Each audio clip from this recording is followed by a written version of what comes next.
What's up guys, Assalamualaikum. So hari ini korang bersama dengan aku. So dalam video pada kali ini aku nak berkongsi kepada korang tentang sebuah peristiwa yang benar-benar terjadi di negara kita pada tahun 1995.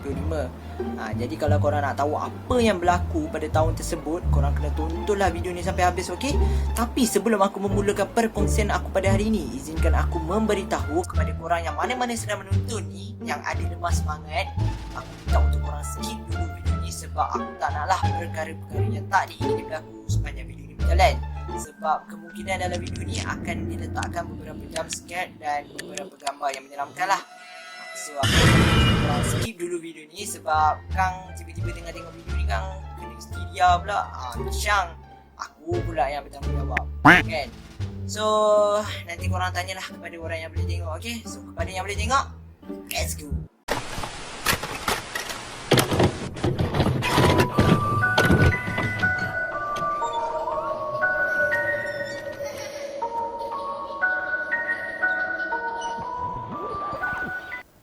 So guys, seperti mana yang aku beritahu korang di awal video ni tadi, di mana perkongsian aku pada hari ini adalah berkaitan dengan sebuah peristiwa yang memang benar-benar terjadi di negara kita pada tahun 1995, ataupun lebih tepatnya berlaku pada 26 tahun yang lepas.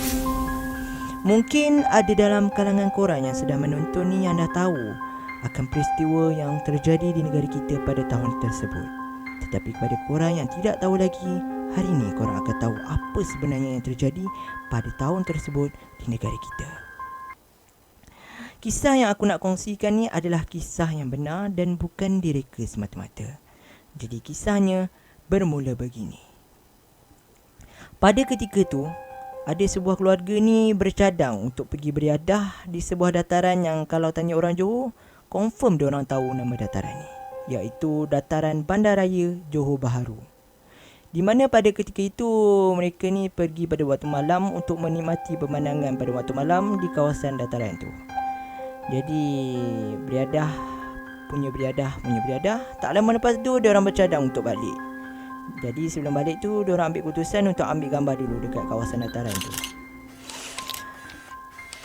Dan lokasi yang dipilih adalah di hadapan kawasan air pancut yang mana berada bersebelahan dengan tangga menara jam yang ada dekat kawasan dataran tu. Jadi mereka ambil gambar dengan menggunakan kamera jenis panorama, yang mana kita semua sudah sedia maklum bahawa kamera jenis panorama ni hasil gambar dia tak berapa baik, di mana hasil gambarnya adalah hitam putih. Jadi kalau nak dapatkan hasil gambar yang cantik, kena pergi kedai untuk cuci. Jadi itulah yang dilakukan oleh keluarga ini, di mana pada keesokan harinya mereka pergi ke kedai untuk mencuci gambar yang mereka ambil semalam. Jadi hasil gambar yang telah dicuci itu telah memeranjatkan mereka sekeluarga, di mana mereka mendapati bahawa bukan sahaja mereka yang berada dalam gambar tu, malah ada lagi satu kelibat yang mencurigakan bersama-sama dengan mereka dalam gambar tu. Guys, dah curiga tu satu hal guys. Yang lebih menyeramkannya adalah kelibat tersebut memegang sebatang lilin. Ya, memegang sebatang lilin. Pada ketika tu keluarga ni tak tahu lagi siapa sebenarnya yang berada bersama-sama mereka dalam gambar tu. Sebab mereka yakin masa diorang ambil gambar tu tak ada siapa-siapa selain mereka di kawasan tu. Jadi mereka pun buat keputusan untuk kongsikan gambar mereka dengan pihak akhbar tempatan. Jadi diorang pun call lah wartawan-wartawan daripada akhbar tempatan ni untuk kongsikan gambar tu. Jadi wartawan-wartawan ni kata okey, boleh datang ke ofis kami dan kami nak tengok gambar tu. Yelah, kena periksa dululah, nak tengok sama ada gambar tu adalah sahih ataupun sekadar penipuan saja. Jadi family ni pun datang bagi gambar tu, dan wartawan-wartawan mendapati bahawa gambar tu macam seolah-olah diedit, macam fake lah. Tapi keluarga ni bukan sahaja bagi gambar yang telah dicuci tu, diorang pun bagi yang negatif filler punya dekat wartawan-wartawan ni. Jadi guys, hasil daripada cucian wartawan-wartawan ni mendapati bahawa yes, gambar yang diberikan sebelum ni adalah gambar yang original dan bukannya diedit. Yalah, sebab kalau kita fikirkan balik, zaman tu mana ada lagi software editing gambar yang power macam sekarang ni kan.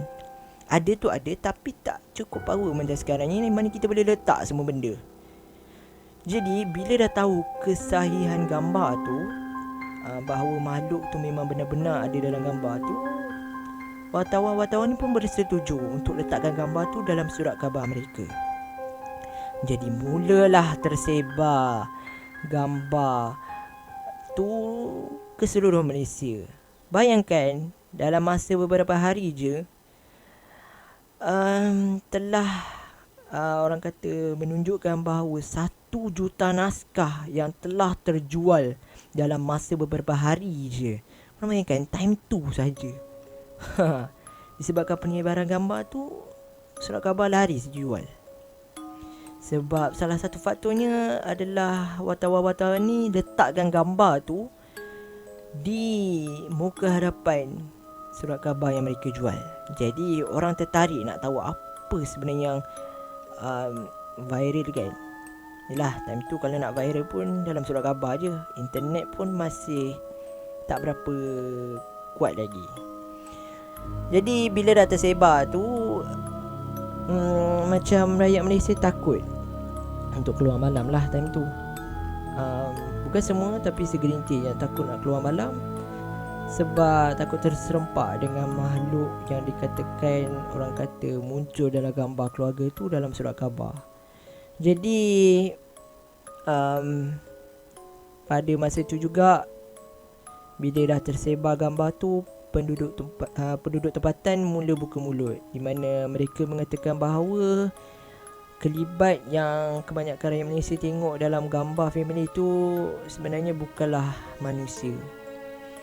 Ianya adalah sebuah makhluk yang digelar oleh penduduk tempatan sendiri, iaitu makhluk hantu Lin. Yelah, bayangkan kalau fikir-fikirkan balik, takkanlah manusia nak muncul dalam gambar macam tu dengan wajah yang mencurigakan, lepas tu pegang lilin. Korang rasa macam mana? Takkanlah dia manusia kan? Mestilah dia sebaliknya. Jadi bila dah penduduk tempatan dah buka mulut tu, lagilah ramai orang takut. Dan ada juga artikel yang mengatakan bahawa untuk beberapa lama ketikanya, kawasan dataran Bandaraya Johor tu tak dikunjung oleh siapa-siapa pun. Sebab katanya macam pengunjung takut untuk datang disebabkan takut tersempat dengan makhluk hantu lilin ni. Yelah, diorang tak naklah benda yang sama terjadi pada diorang kan. Sebab keluarga ni pun dah, orang kata dah terkena, jadi diorang pun tak nak kena. Okay, jadi itulah cerita tentang kisah hantu lilin ni, misteri kemunculannya. Sebab kita tahu dekat Malaysia ni yang terkenal hantu-hantu pun adalah macam hantu raya, pontianak, toyol, pocong. Itu je yang kita tahu. Tapi tentang hantu lilin ni kita tak berapa tahu sangat sebab time tu je yang di viral. Wallahualam sama ada sekarang ni dia masih wujud ataupun tak. Adakah pada tahun tersebut hanyalah secara kebetulan sahaja ataupun ianya memang benar-benar terjadi. Wallahualam. Allah saja yang tahu kan. Jadi kisah tentang misteri hantu lilin ni tak lama pun. Sebab tak lama lepas tu tak ada lagi berita yang melaporkan bahawa terserempak dengan makhluk ni. Jadi pihak akhbar tempatan pun tak melaporkan lagi tentang kemunculan misteri makhluk yang diberi nama hantu lilin ni. Jadi ianya habis seperti itu sahaja. Tapi kalau korang nak tahu kan, sebenarnya ada kisah orang kata secara individual, di mana ada seorang individu ni telah terserempak dengan makhluk hantu lilin ni secara berhadapan di rumah sewanya. Tapi kalau anda nak tahu kisah yang lebih lanjut, kisah yang dibaca tu lebih orang kata bersemangat, penuh dengan penghayatan, korang boleh pergi ke channel Malam Seram, di mana tajuk video tu adalah kisah hantu lilin Johor, yang di mana kami akan kongsikan di ruangan description di bawah. Jadi korang boleh tekan link tu dan pergi ke channel tu untuk dengar sendiri perkongsian yang dikongsikan oleh pengirim email tersebut. Okay, so secara konklusinya, bagi pendapat aku takut kalau aku berada pada ketika tu, sebab kita tak pernah tengok lagi macam mana rupa hantu lilin yang sebenar. Sebab katanya macam hantu ni pegang lilin je. Okay, wallahualam. Nak salahkan family tu pun tak boleh, sebab mereka hanya sekadar berkongsi, dan nak salahkan makhluk tu pun tak boleh, sebab yelah, kita tak tahu kan, kejadian misteri kalau nak berlakulah kan.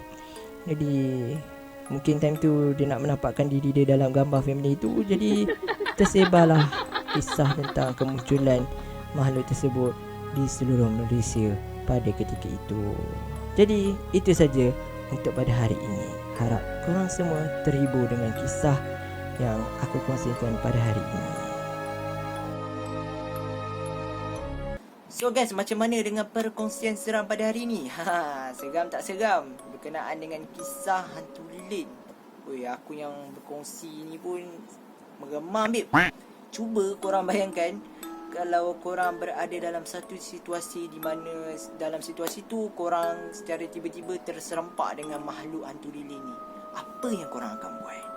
Adakah korang akan lari? Ataupun sebaliknya? Kongsikan di ruangan komen di bawah, okay? So guys, kalau korang nak kita orang kongsikan berkenaan dengan perkara-perkara mistik ni lagi, korang boleh berikan cadangan korang di ruangan komen di bawah. Apa yang korang nak kita orang kongsikan lagi dalam segmen perkongsian seram ni, okay? So guys, itu saja untuk video pada kali ini. Semoga kita berjumpa lagi dalam video yang akan datang. Dan ingat, macam biasa, jangan lupa like, share and subscribe. Ingat BPS Studio, biar santai asal sampai. Assalamualaikum.